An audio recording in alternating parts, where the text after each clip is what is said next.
African Startup, in association with First Bank.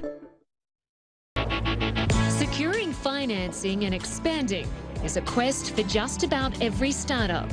Egyptian entrepreneur Wael Amin co-founded the tech company IT Works some 20 years ago. He shared lessons that can be valuable for any up-and-coming entrepreneur. He also shared insights into the startup culture in Egypt.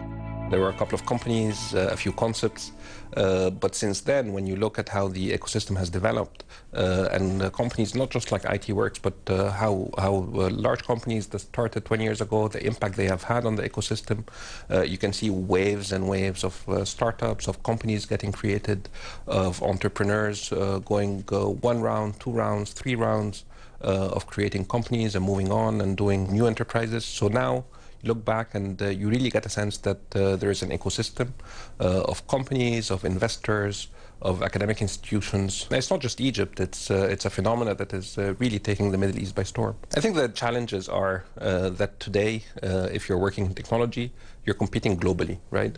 So you compete with not just other Egyptian companies, not even other Middle Eastern companies, but you compete with the world. Well, you compete with Silicon Valley, you compete with India, you compete with Russia. So you have to be at that level. You have to raise your game in terms of skills, in terms of competitiveness, in terms of quality, to really be able to compete at a global level. Amin also shares his business experience through mentoring. I came to realize that there is a limit to the potential you can have, the impact you can have as a single company, right?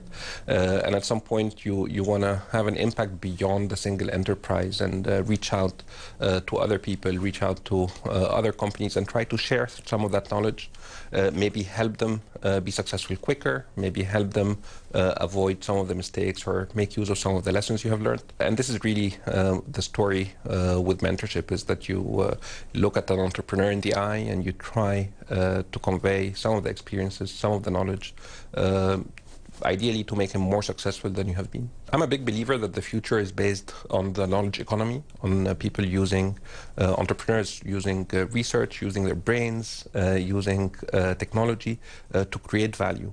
And it's really today for an entrepreneur starting up, whether it's in Egypt or in Tunisia or in Morocco, there is opportunity everywhere you look. A global business community on the African continent and beyond.